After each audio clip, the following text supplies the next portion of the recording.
মহামান্য মুখ্যমন্ত্রী শুভেন্দু অধিকারী মহাশয়ের কাছে আমার কয়েকটা আর্জি জানানোর আছে।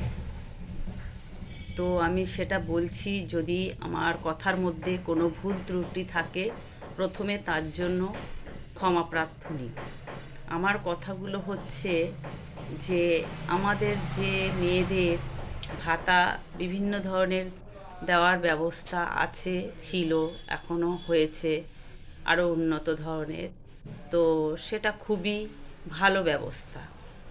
তার সাথে সাথে আমি মনে করি যে প্রত্যেক ঘরে ঘরে দুজন একজন শিক্ষিত স্নাতক ছেলে মেয়ে বেকার হয়ে রয়েছে।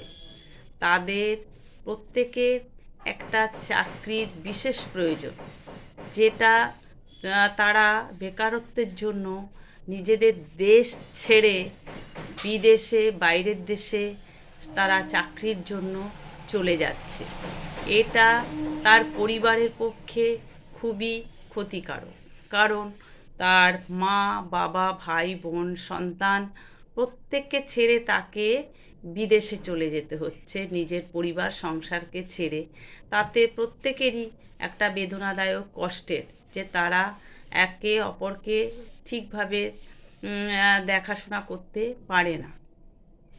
তো যাই হোক, আমার কথা হয়েছে যে প্রত্যেক ঘরে ঘরে একজন দুজন স্নাতক ছেলে মেয়ে বেকার হয়ে আছে।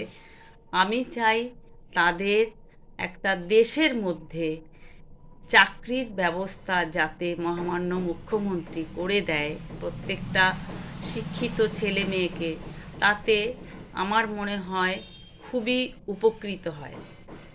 কারণ মেয়েদের ভাতার থেকে একটা ছেলের বা একটা শিক্ষিত মেয়েকে যদি চাকরির ব্যবস্থা করা হয়, তাতে তাদের পুরো পরিবারটাকে তারা পরিচালনা করতে পারে। তারা তাদের সংসারটাকে সুষ্ঠুভাবে, সুন্দরভাবে পরিচালনা করতে পারে, দেখভাল করতে পারে।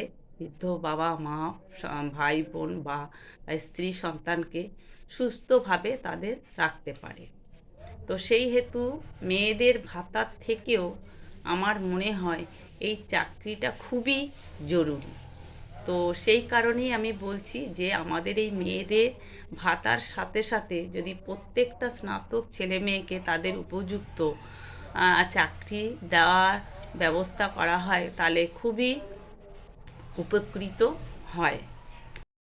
যেসব মানুষ আমার এই কথাগুলোর সাথে একমত, তাদেরকে জানাই তারা যেন আমার চ্যানেলটিকে একটা লাইক করে দিয়ে এবং প্রচুর পরিমাণে শেয়ার করে দেয়, যাতে আমার এই বক্তব্যটা প্রত্যেকের কাছে পৌঁছায় এবং তারা বুঝতে পারে এবং বোঝাতে পারে, জানাতে পারে। এটাই আমার বক্তব্য মহামান্য মুখ্যমন্ত্রীর কাছে, এটাই আমার বক্তব্য। নমস্কার।